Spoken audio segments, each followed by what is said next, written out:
It's Schneblyville Pirate Radio.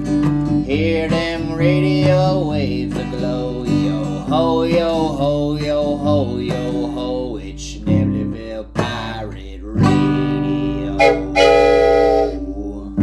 Schneblyville Pirate Radio.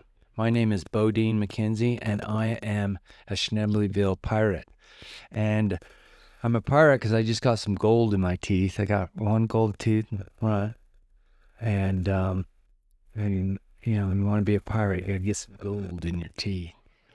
So I just want to shout out to all the creators of the Schneblyville Pirate Radio. Chris O, he's been a big part of this. And what we're intending to do here in Schneblyville is we're creating a village, and these villages is a concept that we're trying to manifest. We're not trying, we are. We are manifesting the concept of Schneblyville, and it's a sustainable community that we're building out here in 420. And it's a master vision that I have, and I've come here with my brother, and we started the Sacred Lost Valley Park out here. And we just recently went through the town of Moffett board to get the special event permit. And during that whole process, I'd been going to the town board meetings and watching all the, out here in the Pirateville land, you get a lot of interesting characters, let's just say that way. But I was sitting there, and this young guy comes walking in to the board meeting, and I'm thinking, man, and he's like, I want to be a trustee. And I'm looking over at this guy, and I'm thinking he's like probably like 18, like this kid hasn't have his driver's license. And he's so he's got swore in to be a trustee in the town of Moffett. And as time went on, I was like, I got to get to know this Tyler guy. He's pretty, he's got an entrepreneuring spirit. He's a young man. And I'm really excited tonight to hear his story and how he got here, why he's here, and like some of just me personally, just to get to know him. And he has one of the most amazing cannabis farms out here. It's like incredible. And it's $1 million cannabis farm. Yeah, and so we wanted me, Chris O, and I, the creators of Schneblyville Pirate Radio, wanted to get him in here and kind of broadcast his story, and maybe not only broadcast his story, but just market yourself and your farm and tell us what you want to say, maybe something you don't want to say.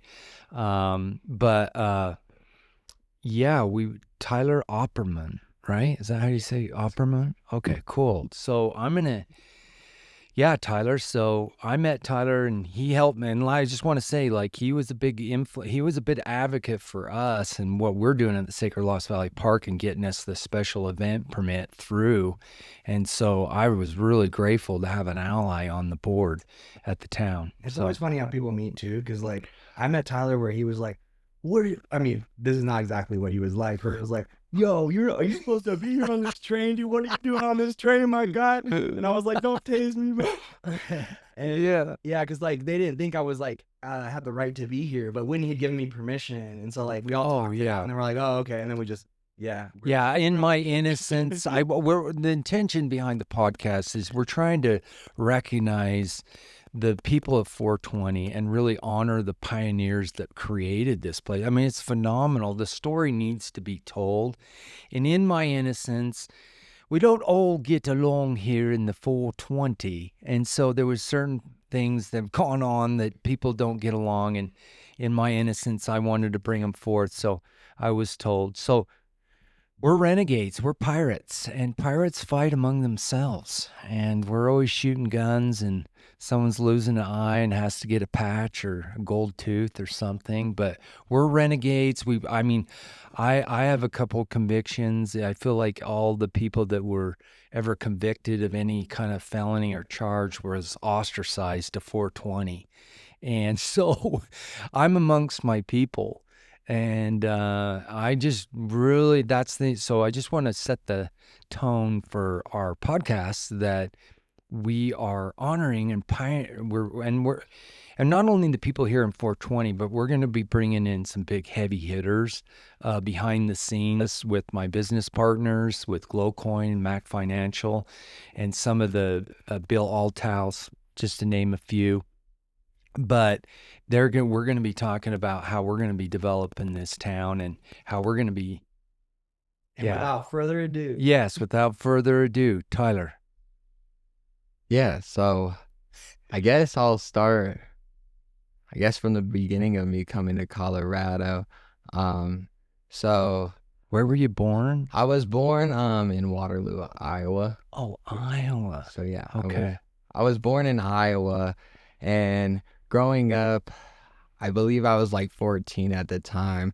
I would get in trouble and had some trouble where I was on probation and I was always, and one thing is I was always smoking cannabis. And so from when a young age, I always had this thought about, I'm going to come to Colorado. I'm going to make a cannabis farm.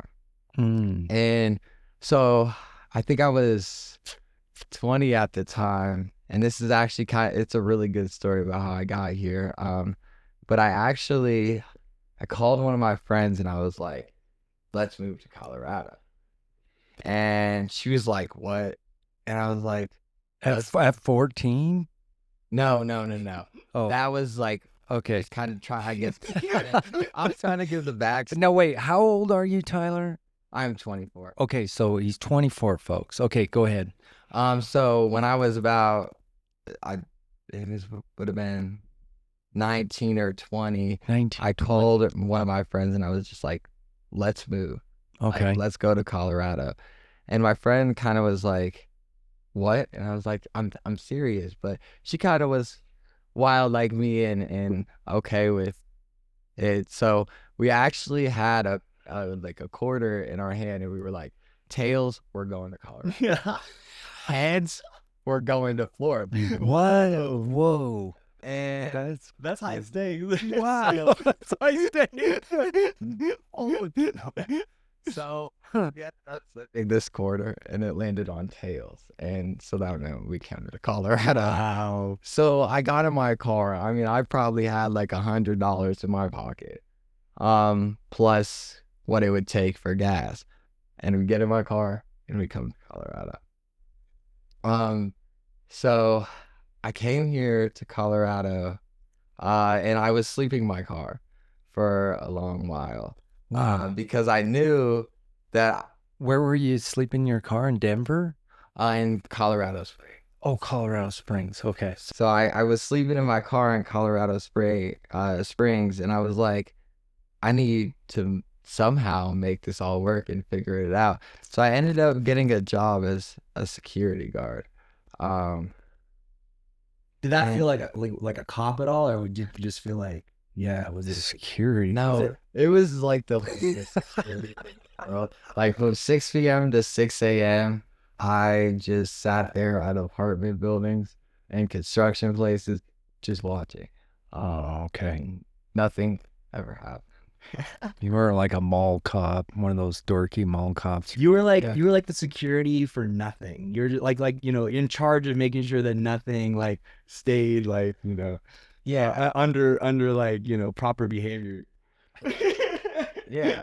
So then I was working at this apartment building as a security guard, and I was walking around, and I met the maintenance guy because he was all concerned, kind of, why are you here? Are you supposed to be here? And so he ended up talking to me every single night, and he got me an apartment application. And I ended up filling that apartment application, and that's kind of where my Colorado adventure began. Well, I was under 21, but I had my med card, so I went to like this dispensary, and I was like, just purchased cannabis there, which I happened to get really close and good with this dispensary, and basically the day I turned 21, I got a job at the dispensary.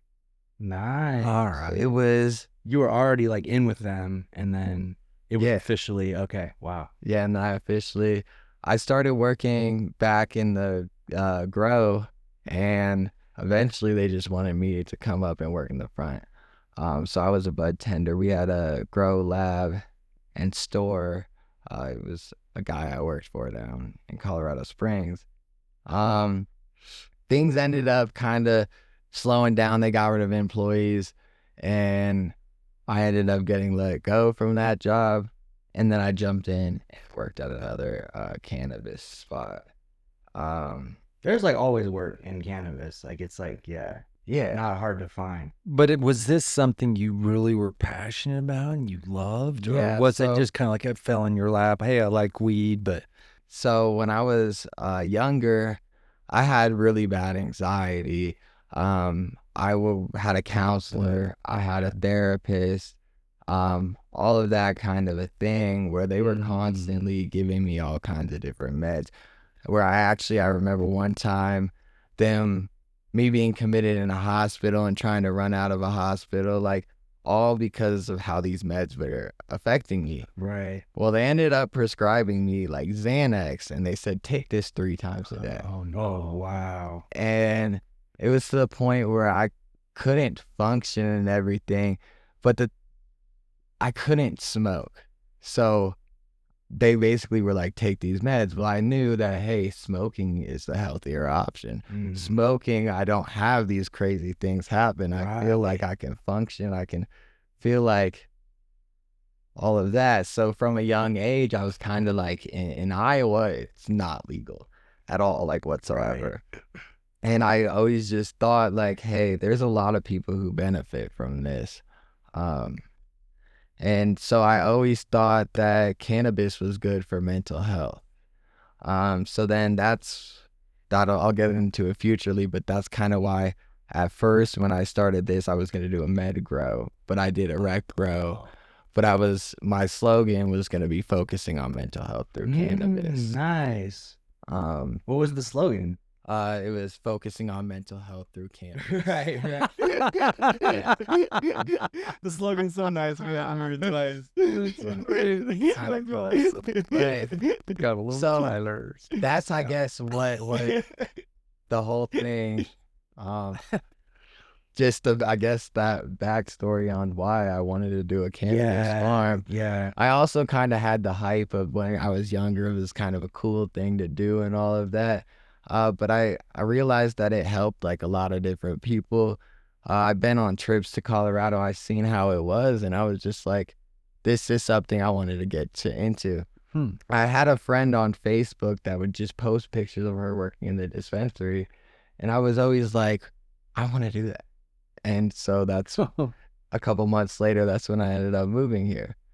Okay, so you're in Colorado Springs. You get laid off, right? Yeah. Now, are you with a girl at that point, or you're single at that point? Right. Right. Okay. And so you get laid off. And how old were you when you got laid off in Colorado from the dispensary? And It would have been, I believe, 21, or it would have been 21 because I started in the industry when I was 21. But then I went to another place, and then that's when things went south at the job I went to, and they lost their employees, and they called me, and they're like, hey, can you come be a general manager back at the store? Okay. So collectively, I worked there the whole time, or like majority from 21 to 23. That seems pretty young to be a manager. Like, I don't know. Yeah, so you had a skill set. Yeah. What what was your skill set, just a go-getter kind of type person, Tyler, or were you just really good at the business? How did I guess my question is, how do you feel like you shine beyond the other employees and different people there? I don't know. I guess I feel like first of all, I just have a good vibe. Like people like dealing with me for that. You know, I take things very well. I'm not, I'm very chill, easy to get along with. So it was like, there was never any arguments. I've never had many in my life because I'm just a person who I listen to everything. So a lot of people liked me because it's like, hey, I got this specific way that, like, a lot of people are like, we got this specific way and we want to go this specific way or no way. It's like I'm available to look at other options and I'm not stuck on one thing. That's what's really nice about marijuana is like it actually can like just open you up and you just like feel yourself and you kind of like can listen in a more, I don't know, just like a different way. It's like a different quality of listening. I'm not saying it's like better or worse, than anything, but it's just like, yeah, kind of unique way of like, yeah, engaging. I mean, I don't know what you would have to say about the spirit of like the plan itself, because like I think one interesting aspect of it is that, especially living out here where we do, you look, out at some of these grows, and it looks like almost like a prison. Like they're in like a fence. The plants are like in a fence. And from my understanding, these are female plants that are in the like the mating process, but they're frustrated because they're blooming, they're blossoming, and they're not able to like find a mate. I mean, I don't know if plants have that kind of consciousness where they know even if they're like finding their mate or not, but it's like, in a sense, you have these like horny ladies that are in prison and they're being released out onto the public. Like the energy of that is like being released out onto the public. And yeah, I've never thought about that, but yeah. There you go. So what was the journey into the connection to 420 and Potch LLC and Mike Biggio and Whitney Justice? How did that magic all like happen? Right. So I was a general manager at this place. Okay. It ended up going in foreclosure, getting shut down, things like that. I ended up finding Area 420 online, and I was like, Area 420? What is this? So I called and I talked to Mike, and I was like, hey, I'm looking for a lot and everything. And it sounded like, it was like, this is way too cheap. This is the way. So I pushed it off, but with a couple months later, the business shut down and everything. So I called, I had a decent savings, and I was like, let's make something work. I ended up buying a spot, but because of spending a lot to pick up a spot, I basically couldn't. I had a bad situation with my apartment, so I ended up moving out here onto Mike Biggio's business to basically help him out and have a place to live and put my camper there. So I started working for Mike Biggio at the flower factory, and I was just helping him with plants and all of that kind of stuff, with the intentions of this year opening up a farm. So it got really cold over the winter, and they weren't growing over the winter over there. So I ended up moving back to basically over towards the Pueblo area, and I got an apartment with the intentions of coming back and doing a farm. In Pueblo? Yes, I moved. I love Pueblo. Okay. And so I came back out here after working for Mike Biggio. Then I moved back to Pueblo, and I came back here. I was working on my shed that I have over on phase 2 when Mike Biggio basically is like, let's do a partnership on this farm. Oh, nice. Because the relationship was just getting to that point. And I think me working for him Yeah. and him dealing with me, so I was like, I cut the apartment off in Pueblo right away, and I moved right back here. Okay. So then we ended up starting this farm over here on the corner that's doing very well. So what was that you brought to the table that you were able to collaborate? So you had some savings that you purchased a lot in phase 2, Yeah. and then you took some of your investment and went in with Mike Mike, and to do a farm, right? Like, what was your contribution? I'm just So I bought the lot, and I spent the last of my savings. So I came down here and I was working for him, for paycheck to paycheck. I had a license over on phase 2. So what we did is I brought the license, he brought the investment, okay. and then we Got collabed. you. Wow. And so you consider your grow out there one of the best in 420, right? I would say so, yeah. What makes it the best? I believe that it's just, for one, it's if you're driving around, it's just the best view. You have the biggest plants. But for 2, it's really simple. We don't do no extra stuff. We just part A, part B nutrients, and it's so we're not, our cost of production is not like anyone else's in 420, and our plants, in my opinion, are doing better than most. And Isn't that like paradoxical or ironical or whatever? Because sometimes the simplest things are the best. Like, people just do too much, and then they ruin it. And it's like, just leave it alone. The plants are fine. Like, you don't got to be a hero to the plants. You can just let the plant be the hero. right. And Tyler did this like really cool aerial view, and I watched it on Facebook. It's so cool. It comes up and backs up, and then it goes up in the air, and this drone comes back down. And so if you get a chance, go on to it. Now, what is where can they, your name? Where did I see that? I just posted basically on Facebook by my name, Tyler Opperman. Or I Opperman. do have an Instagram. My business name is Astro Nugs LLC. Astro Nugs. So I do have Instagram, but I don't use that as much as Facebook.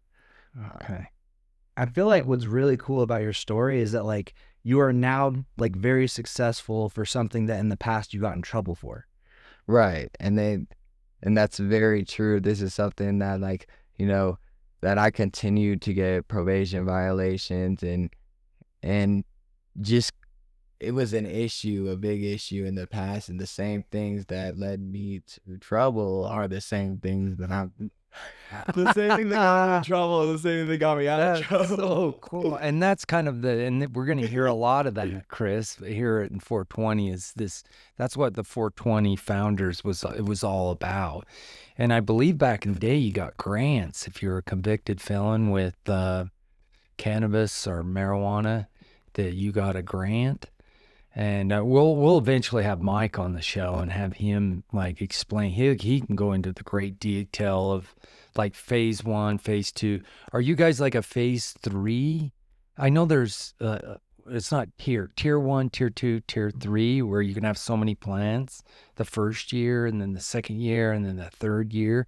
I mean, is that a phase or tier 3? Am I saying that right? So there is tier 1, tier 2, and tier 3, but our facility is actually just a tier 1. Is there any tier 2s or 3s here in this 420 that you know? I'm just curious. I know the flower factory is now. Oh, really? That one is for sure. I know there is a couple that are tiered up. Yeah, but 420 is relatively new. It's up and growing, right? And there's growing pains, and they've had their share of growing pains. The other thing I wanted to find out more about you, Tyler, is what made you come down and be on the board at the town of Moffett? Was that something you were open to, or? So I just came down here, and then I started doing all this business stuff, and I went to one meeting, and I was just thinking, I don't have much political experience or anything like that. I'm just like, but this is something that I could get into, because I feel like getting more involved, getting more known, that all that stuff is important. So one day I just decided, hey, let me join the board and try to help the town. And that's honestly still on my to-do list. Like, honestly, it's not a huge priority for me because I keep putting it off. But I feel like in a town as small as Moffett, it's actually a really good idea, because it's small enough that you actually can feel like you're having conversations that can push the needle in various ways. Yeah, and you get it's very rare that you can have a chance as young as Tyler or even myself get into politics and get that kind of experience. That's phenomenal. One thing, it's the town of Moffett is mostly, it's very small. How many people are actually in the town of Moffett? Someone asked me? 108. yeah, It's 108. that's it. That's official. That's on the book. It is. But everybody that moves here, I think the consensus is we all can feel that there's so much potential in this town, because we're in 2025. I mean, we're supposed to be flying in cars by now, and we're still so behind schedule. And I own a solar company, Cosmic Journeys, and He owns the solar company. He still comes to my green bin to plug in, that's right, charge yeah. shit. Well, it takes a minute to get up and running out here, and that's actually one of the things about coming out here. I mean, this is living off grid. It takes a certain breed of person. You got to be tough. You got to be willing to shit in the bucket. It's not easy, and it builds this character in you, and it's a challenge. And so You have to prefer resilience over convenience. That's it. To live out. To make it out here, you have to prefer resilience over That's it. convenience. That's totally it. Yeah.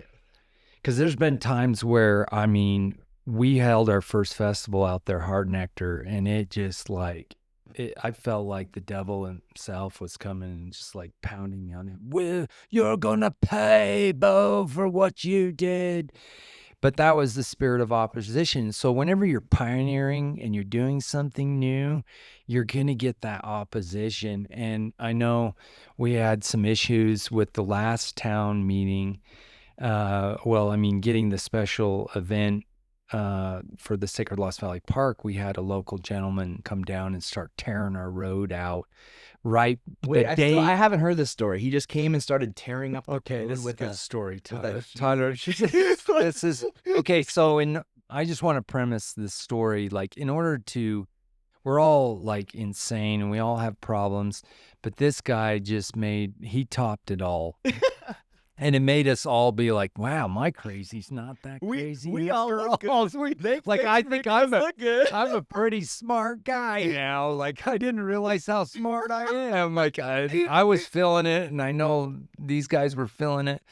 But the story goes back to when we originally, my brother and I, purchased the property, 13 acres. I showed up. I'm all enthusiastic, excited like a teenager. And this guy comes over and is like, it almost felt like a bridge troll. He came out and he's like, you can't go across this easement. This is me ditch. And you have to pay a toll. And so I was like, wow, I'm out here in the middle of nowhere and a literal bridge troll out of it. And this is a ditch. The People's Ditch is an ancient ditch that goes back to when the French. He dishonored the People's Ditch. Yeah. Anyways, we won't mention the name, but the point is he was very adamant about it, and he wanted to stop it. So when I went to the town and I started getting the special event permit, I started getting opposition from the mayor. And we kind of started thinking, oh, okay, this opposition. And then all of a sudden, we won. We got an unanimous vote, even from the mayor, that was kind of like giving me some shit about it. And she was exercising some rights that was not within her domain. And they were saying, well, there needs to, just tons. In fact, I didn't even have to go to the town to get the permit, the truth be told. And it wasn't that I was very adamant about it. I was like, I'm showing up to help develop a town, and I'm a businessman bringing business to the town to increase property values and the values of the farms and honoring the 420 farms. And so once I won, this troll was like, this cannot happen. So he gets in his bobcat, comes barreling down past Tyler's farm, and a couple of them like, dude, I just saw him like barreling down the road in his bobcat. And I look out at the road, and mind you, this is the day, the next day we're opening the gates for Body Consciousness Native Circuit with Avery Runner. He's the producer, and we put some serious work into this. And I go out there, I thought it was Tyler Berger out there just like fixing the road with his bobcat. I'm like, all right. And I go out there, and I'm like, holy shit. I'm all, what are you?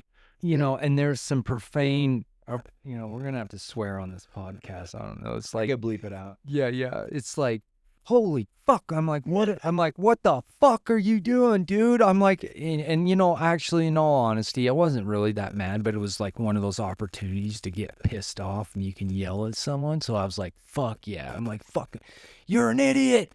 You are such an, I'm like, dude, you're going to go to jail. You're wrong. I'm trying to talk reason. I'm trying to reason with someone that's insane. And it's not a good idea, right? But I did it anyways because I thought it was kind of fun. But the police show up, and he's adamant about this is his road, and we added to the road, and he was going to he was going to stop the festival and all the stuff that we were doing. And then all of a sudden, he got the bridge and county commissioner down there, the bridge guy, the main dude that like passes all, like he's this tall guy. He's literally stands in the ditch, and he's like, what?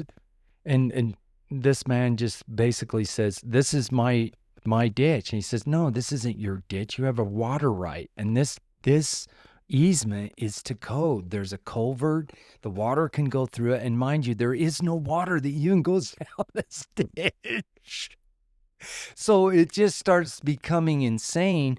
And obviously there's a backstory with this man and Whitney Justice and all this backstory. And it was just an offense. He was offended. And so at one point, I remember just telling him, I'm like, listen, we're going to call him Mr. Smith. I said, Mr. Smith, do I have permission to go across this ditch into Milan? May I have permission? Because I'm definitely not going to give you any money, So anyways, so all of a sudden, Mike Biggio shows up, Tyler's there, Jacob's there, and they're recording him. They're just on him. And there's some beef, right, between Mr. Smith and Mike, and Mr. Smith's just like, you're a felon, Mike. You're a fucking felon. You have no right to even say anything. And so, this is a classic, I like to say, demon tactic of demons is to making second-class just citizens. To bring up your past, like somehow that your past defines you. The rest of me life, I'm defined as a drug addict forever. I stole something, and so I'm a thief. Defiled and defined. Fine.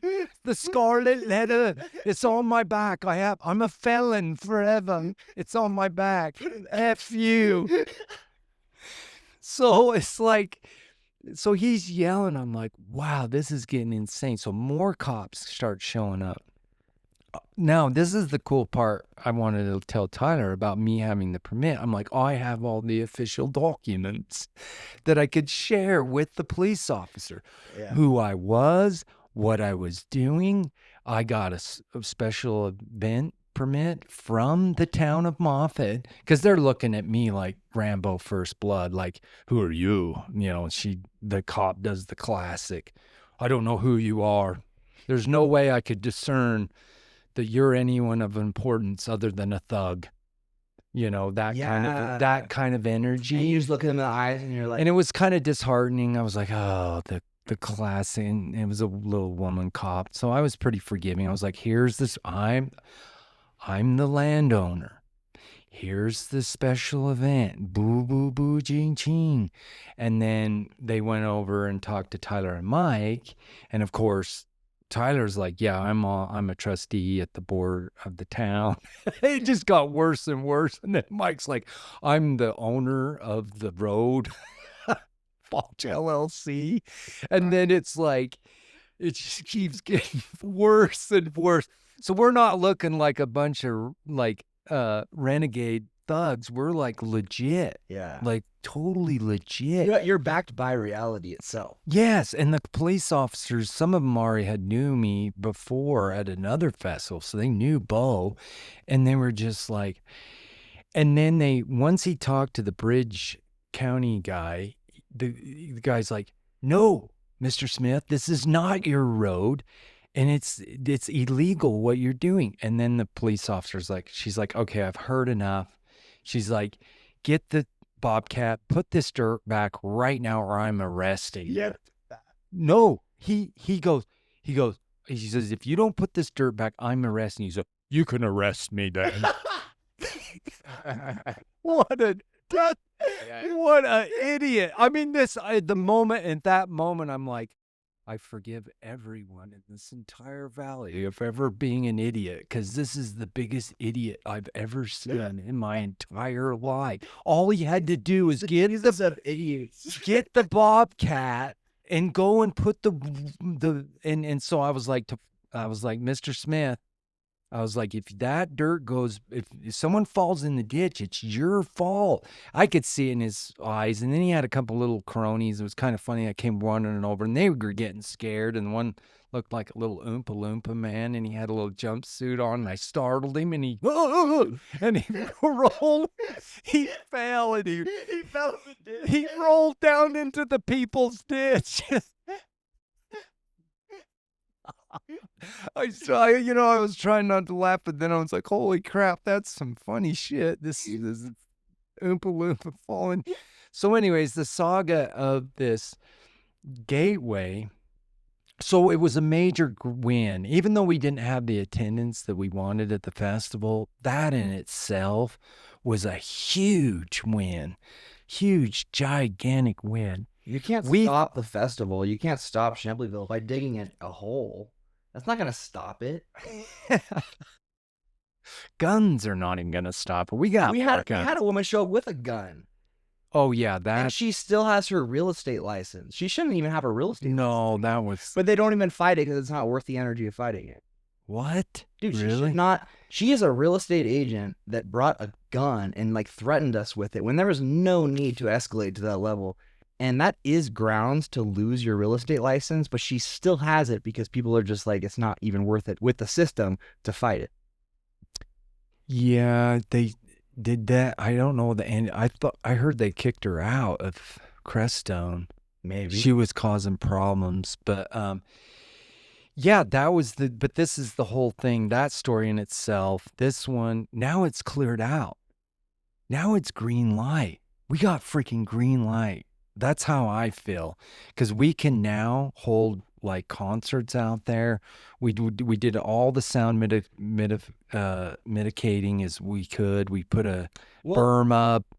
Area 420 is already turning into festival land, and it's not just Schneblyville.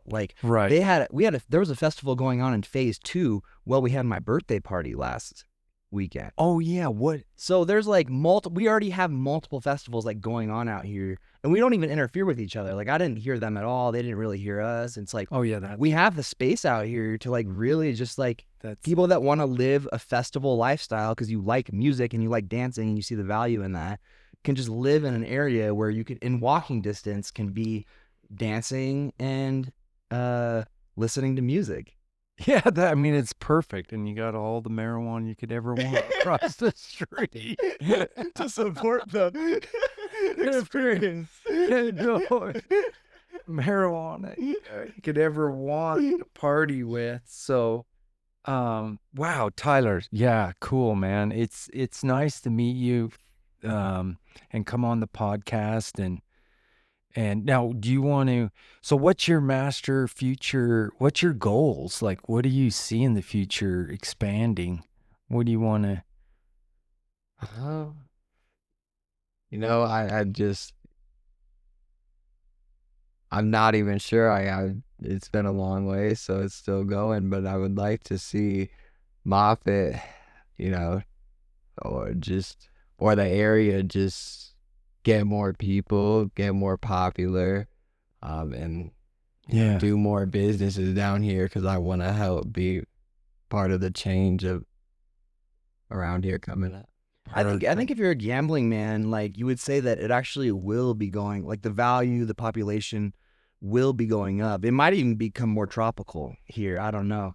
But like as the cities get more chaotic, like I moved out of Boulder because it was like the energy was getting really chaotic. It was like too many people, too much traffic, too much just like weird tech going on and like bugs. There's so many people that there's all these weird bugs going around and you're always getting sick.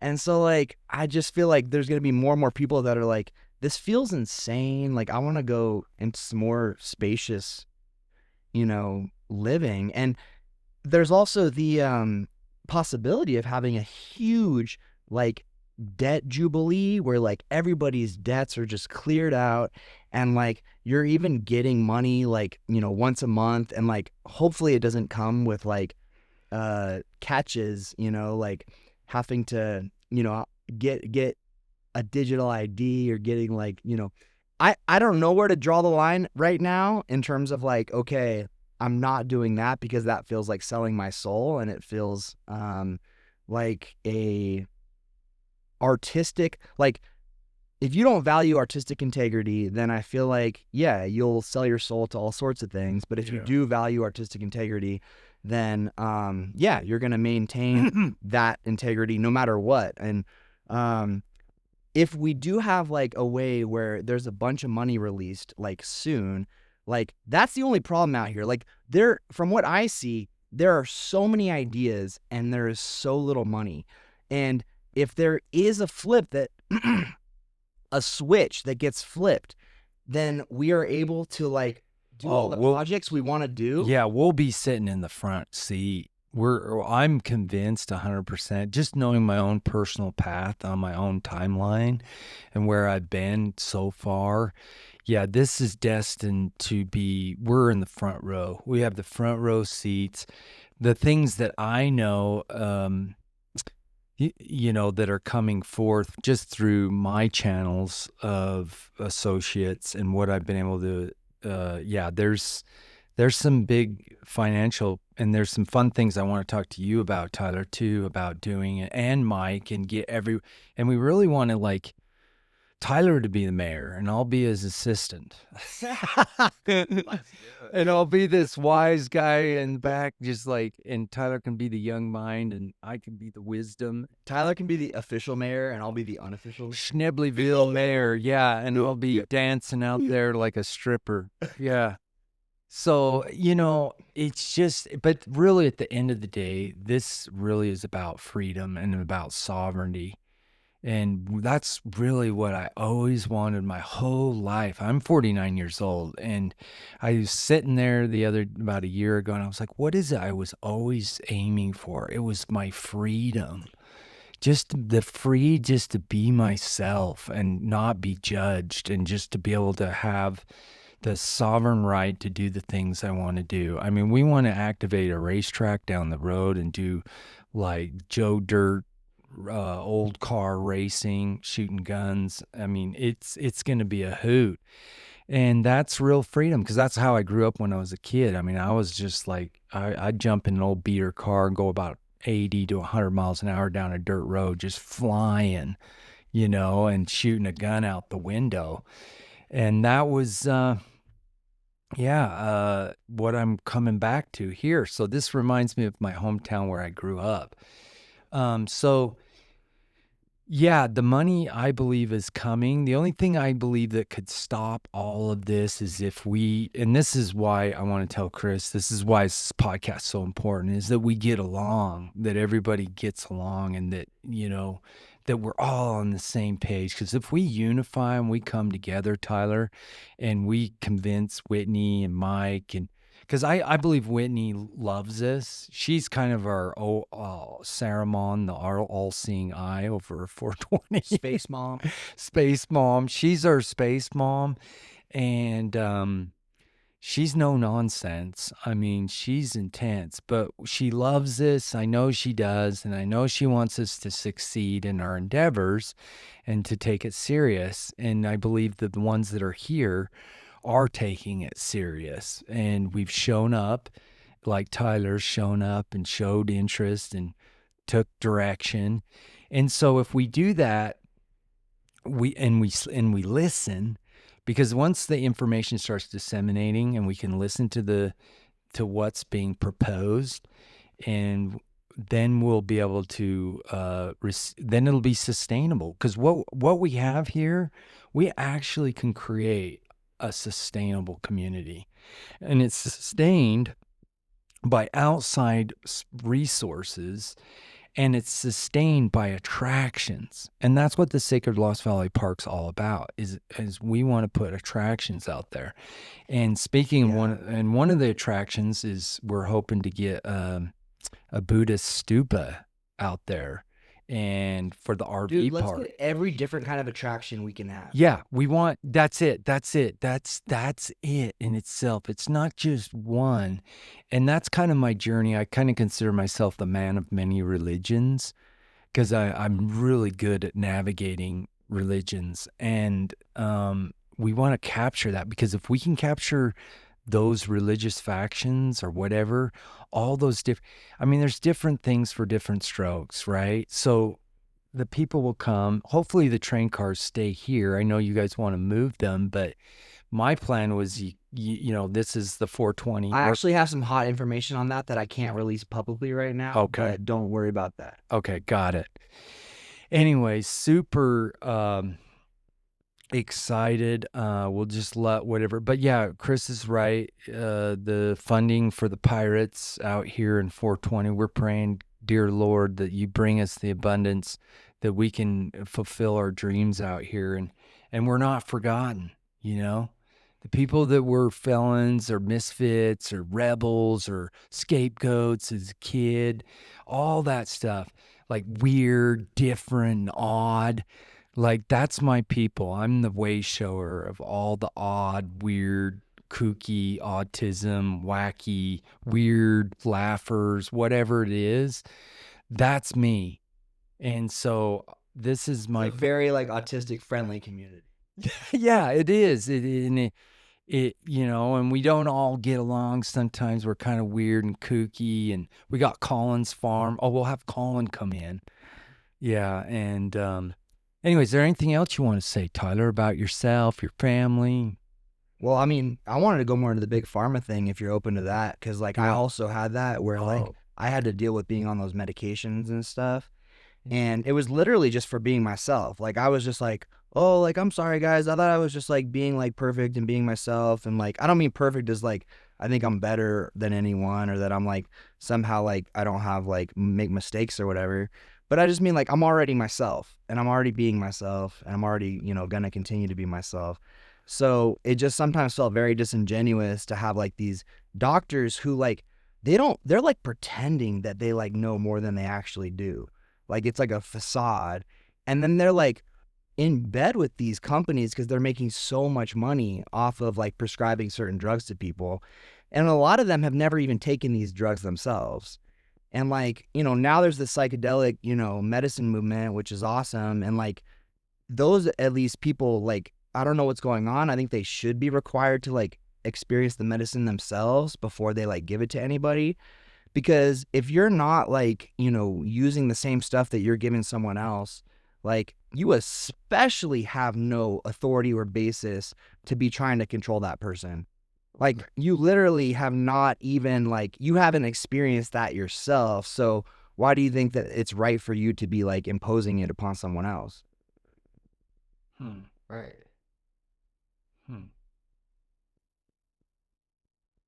Yeah, I think we could have a whole podcast on that. We should have I have a good friend, Calvin Stover. He's got a big story on that as well, and that's a big topic. We could go on for, and that for me, that's what the 420 is about: alternative medicines instead of these pharmaceutical drugs, where you know we're trying to get hopefully you know completely, but the idea that we have some microdose, you know, we have mycelium growers out here too. Mushrooms is a big, huge topic as well. So it's kind of cool that you're doing something you're passionate about with your health and concerning, you know, marijuana. And, you know, there's some people out there that, you know, they have the stories where marijuana was good at one point in their life and now they don't smoke and it's not so good for them anymore. And that's fine too, as far as I'm concerned. But yeah, we could, yeah, that's a big, yeah. Anything else, Tyler? I mean, we could get into that, but besides that, I mean, yeah, have anything else? All right, or what's cool. medicinal? Like, what do you feel like is medicinal about marijuana? I just feel like, I guess from all the medications that they would prescribe me, everything came with side effects. Everything, you know, you look at the side of the bottle, it's this, that. And it was just, I believe marijuana, there was not side effects like that. It didn't, you know, I wasn't, I guess, scared to, you know, smoke because it's all natural, it's alternative, and I'm just like, what's really in these pills? Because even as like, I guess, even still to this day, I feel like, you know, some of the prescription meds they like gave me, like sometimes I feel like my memory isn't the best, and I'm like, hey, is this from this medicine? Is this? So it was just always side effects. It was like being a guinea pig. And Yeah. they just give you random things, and it's like, this one works bad, this one works bad, and it's like, you know, it's how do you know if it's really working? Again, I mean, this is why your guys' farm is successful, because it's like people mess with stuff too much. Like these medications, it's like they're just messing with things that they do not understand, that's over their head. And they have the arrogance or the pride to believe that like what they're doing is actually going to be like super beneficial or it's going to help people. But because they're messing with it so much, like it makes it, and I know Calvin might want to say something too, because Calvin also has this experience. Yeah, Calvin has this experience. Like psych drugs, they only test them for 1 year, but people will take them for their whole life. And like one of the big things is SSRIs, which are actually based on a natural plant medicine. And like 70% of people that take SSRIs develop a sexual dysfunction. Sometimes it's permanent. And then with that is a cognitive dysfunction, which the studies come out. So people who take antidepressants, which are SSRIs, will be more suicidal, which is because of the sexual dysfunction, with this like cognitive dysfunction and tardive dysphoria, which is depression. So in the long run, like it might help for a little bit, but it'll give like depression with the sexual dysfunction, which then leads people to suicide. And like cannabis is one of those things that is like an antidepressant. So like, I mean, there are side effects with cannabis. Like it can help a lot of people, like nine out of 10 people, like 9 people will smoke pot and get the giggles and it'll be great for them. But maybe one person will get paranoid. Maybe they'll get like like some psychotic symptoms. And usually, like for me, like I love smoking pot for the longest time. I love the garlic strains, like GMO cookies. Oh yeah, yeah. And I love K strains, blueberry. But I learned over time, especially with doing like live resin dabs, like it did make me paranoid, and I did end up getting, which was called like schizoaffective disorder, and which is kind of like the antidepressant effect from it. So it's like maybe a little bit was good for me, maybe for a little bit, and it would get me out of a depression. But then the more I kept doing it, and I did a lot, because I would do like a gram in like 3 days of like live resin, which is like 800 milligrams of THC. Wow. And but I don't know, like I really love cannabis. Like I think it's a good thing for a lot of people.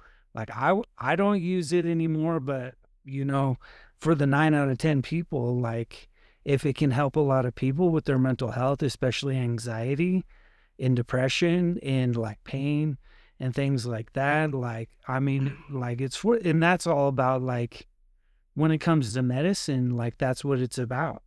But these doctors should not be pretending like that they know exactly that these people are gonna need these medicines for the rest of their life. And I agree, Like they don't take them. Like if like I was on I had to be on the medicine after I had an issue with cannabis that led me to be forced to be on like antipsychotics, which was it gave me a movement disorder. So 30 to 40% of people develop this movement disorder called akathisia, and it's terrible.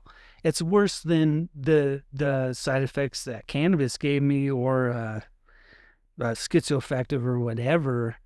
And but cannabis is a lot stronger, and for some people it's not right for them. For some people it's probably one of the best things for them, and so I have a lot of respect for it. But I mean, there's kind of a revolving door. So like with all the things with cannabis, like it could lead people into forced medication, which is like a good thing for the pharmaceutical companies, but I mean, it's bad, you know.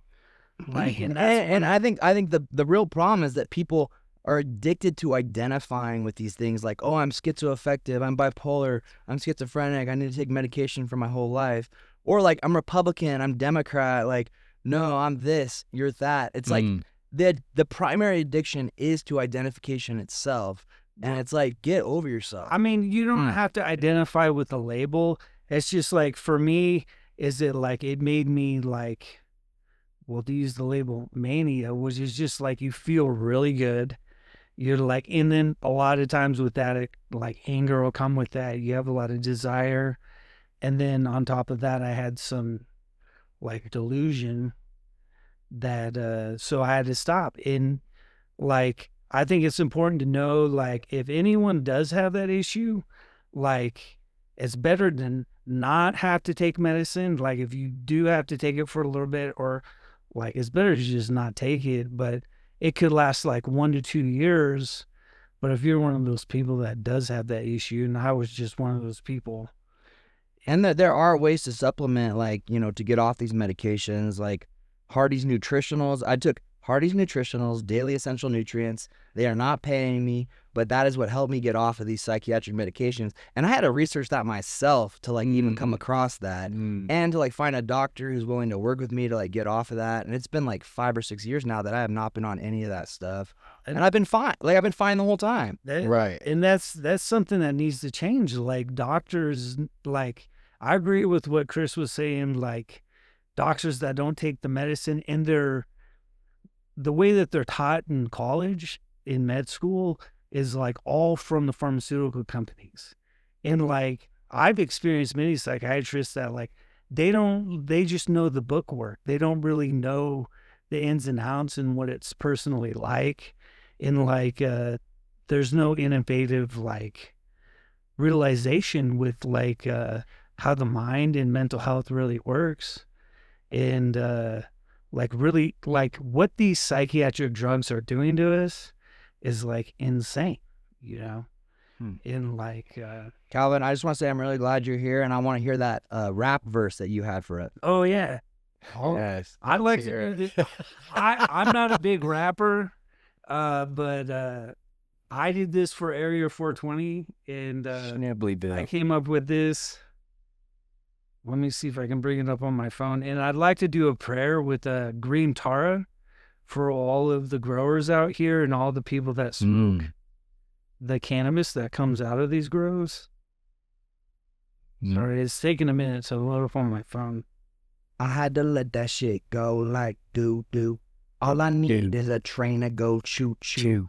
Who are you? You? Who the hell are you? You. Chugga choo choo. I don't really know you. Oh, because we got a space alien in the corner. Wow, I got to get that patch right there. That is amazing. You could borrow that. Yeah. I am going to borrow that. Gonna match the team. And then I'm going to, all right, we'll be busting out. Yeah. No, Calvin and I. I'm still trying to get to All right. So, and also just a quick, Calvin and I just recently started to go to a Buddhist temple in Crestone. This amazing monk guy. Really? Tyler, no, well, dude, this guy just came like literally out of a green comet that came through the sky. Like, and I saw a spaceship and I'm a believer. I saw it and I know it. And this guy is now a Kempo from the Bhutan. And he's a high-level Kempo. Kempo Wangchuk. Yeah, Kempo Wangchuk. And the Nadros. And I'm practicing with them, and they did this thing called the Soak. And it's this awesome prayer we did in the meeting, in the temple. You just do these, I love mantras and chanting, and it's just, it gets you, it feels like you're on acid after you're done. Like literally just a natural high. And we just got the meal, and oh my gosh, I had an absolute ball. And you have this monk over in the corner that's just this enlightened being, and it's just really awesome. And Calvin's the one that's introduced to me to a lot of that. But anyways, you find it, Calvin? Yeah, I found All right, here we go. All right, I'm not really a rapper, but I'll try to rap it. And this is just my prayer for the 420. Ooh, I like and that. all of the growers here. Nice. And so we rolling big fat blunts up here at Area 420. Choo choo, blowing puffs of clouds to make it rain, to water our crops. Choo choo, Area 420, riding the train like Dumbo. Listening to Casey Jones taking the leap without our magic feather. Take the leap, fly into the clouds of our magical puffs of smoke from Casey Jones. Magical train, pray to the thunder gods and make it rain for our magical crops. Choo choo, make it rain, recycle the herb into rain. To the soil, to flower again. Choo choo, make it rain. Yo, yeah. Choo, choo, choo, choo, mother trucker. Yeah. Green Tara? Oh, yeah, do the green Tara. One of her things that she's the divine mother, and one of the things that particularly green Tara works with is the inner winds. So one of the things when you smoke cannabis is it activates the inner winds, and a lot of people like to take refuge in the inner winds. So this is just a prayer for a mantra for all those.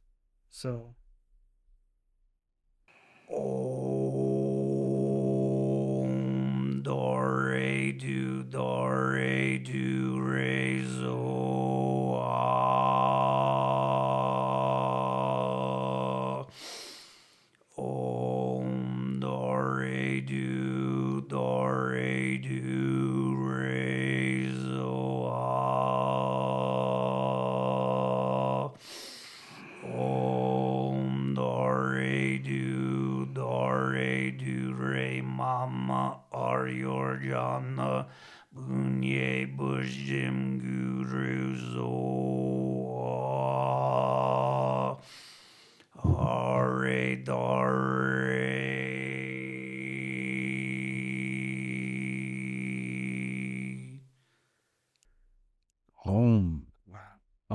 Wow. thank you, Calvin. Calvin, thank you. Calvin's. You could sing anything in that deep throat voice. Oh no, It sounds amazing. Calvin came out at the festival and it was this synchronized like concert thing that happened. The guy like recorded him and it was incredible.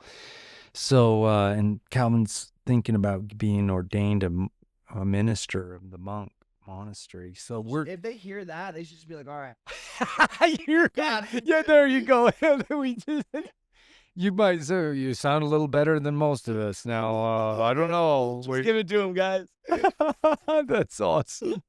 Well, awesome. Well, guys, this has been awesome. I'm so grateful. Thank you for letting me come down here. I'm Tyler. Get to know you better. You say, Tyler, or what's up? That's about it. Perfect timing. So, what do you think of Schneblyville? Do you like her idea of Schneblyville? Now, wait, I need to go ahead. I guess that's exactly what I was gonna say. I guess I don't know. And Okay, so one of the things that okay, so Mr. Schnebly lived here in 1930s in Lincoln County outside of Denver, and his wife was Sedona. And prior to that, he went to Arizona and he founded outside of Flagstaff, Sedona, and he named it after her, his wife, Sedona. So Mrs. Schnebly. So so on a higher level, energetic level, we're planning. We're honoring the masculine. Yeah. And this is the masculine pole. Yes. So Mr. Schnebly was here in Moth. That's right. He was a good man. He was a fine man. He was a fine man. And whoever's mayor is Mr. Schnebly. And so, and it's a play on words. So it has a lot of deep meanings about divine masculine energy. And so we're masculines. Hopefully we're learning to go through the heart space, but it's anchoring that specific light that's needed. And then it's really smart because it pulls the abundance. So it makes a triangle from Sedona, the money, to Schneblyville, which is Moffat, or the 420 town, and then it would go to Crestone. So it creates a triangle, and that triangle will create whatever the creator wants to bring here to create. And you're a creator coming here to create stuff. I'm a creator, Chris, and so is Calvin. And we all play a role. And so, and then it's got that fun Whoville kind of ring to it. Schneblyville, this is the town of imagination where you can imagine anything. And so we're going to have like a lot of venues in Schneblyville. I also have another company called New Earth Living Space. So it's the way of the village of the Schneblyvilles villages. And so these villages are sustainable villages that are built by men, made for women, kind of a thing, kind of like the divine masculine is designed to create things, bring things down to this dimensional reality, this, let's say, third dimension. And the feminine creates from more of the fifth. So she pulls that down where he builds it. So his role is to build things, and we're the creators and we're the builders. And so yeah, we're honoring the divine masculine through Mr. Schnebly and his wife Sedona. And whether the town ever got renamed that or not, it's fine. It's totally cool because it's the concept, right? And it's a way to explain things to people so they understand what kind of sustainable community that we're trying to build. Because the community, everything that I've done in my past, I've got a pretty good deep knowledge of what it takes in order to make a community sustainable. And it definitely requires an outside source. So this town's perfect. And not only that, this place was at one point going to be the state of, the capital, the capital of Colorado. The railroad went down here and then went over to Del Norte. And so there's an energetic point here And I know the people in the 420. I've heard them in the town meetings. Like, I can tell there's so much. I mean, we wouldn't have got the opposition we got out on the middle of a road down in the middle of nowhere. You know what I mean? Like, that's just a sign. Spirit of opposition is a sure sign that you're on to something. So this is just the beginning of the old pirates. So we want to bring in some more pirates in here. Tyler, you're now officially a Schneblyville pirate. You're one of our first. Actually, I think he's officially the first pirate, 420 pirate that came in here and interviewed. Is there someone that you want to have? I think we should start this tradition. You get to pick the next guest. Who is the next? Because I picked a horrible one last time. Beau's lost his guest picking. Oh, man. But I do have a few in mind. Beau picked the one person that we can't have on in the ballot. We poked that wound right off the bat, and now it's out of the way. I think we should have Colin come in, I was actually. gonna say Colin. Nice, yeah. Do you think Mike? I think Mike would be fun. I think he's able to explain a lot, and he knows a lot about the history. We'll have to have that one over at High Valley Dispensary. Oh yeah, the new one. I mean, it might have a new name. Yeah, so it's gonna be. We were actually just talking about this today. So we actually are opening up that store, within the next couple months, and we want to keep the Area 420 vibe and kind of like get everyone's product around here in the store and just get everyone back collective together and everything. So we're thinking about the Area 420 Cannabis Collective. Nice. Cannabis Collective. That's breaking news. Dude, breaking news right here on Schneblyville Pirate Radio. Wow. So you're going to have like events out there, like people hanging out, like maybe like a party or two. Yeah. Yeah, probably. Maybe like, we might even have some girls coming on down. Right. We might even have a half. Yeah, we were actually. Ladies, don't worry. We were talking about futurely doing like a consumption. Oh, is that legal now? I mean, because we can, I mean, or we don't need to. Legal. It is. You have to get a license for it, but it's not bad. Nice. So we were talking about somehow doing that, or maybe doing like a med grow and being able to show people or I something. wonder. But would you still need a med card to get in there, or it'd be like for everybody? This would be a recreational dispensary, so it's for anyone over 21. Nice. Okay. Cool. Right on. Well, I mean, Whitney Justice I always thought would be super fun. I would just love Tickled Pink. But maybe but now you're kicking off the grows, so, but Mike could come in and really might lay actually it. be here like next week or something, so we could see about that too. Oh, Whitney would be so Whitney fun. She speaks her mind. Yeah. So. Sure. For sure. All righty. What's the? Can I say one more thing? One more thing from Calvin. I've been drinking this Voodoo Ranger Juicy Haze IPA, and is this guy with like a cowboy hat and fancy flowery coyote like coat on him, and he's got a gold tooth. And I finally met the man on the can, Bodine Mackenzie.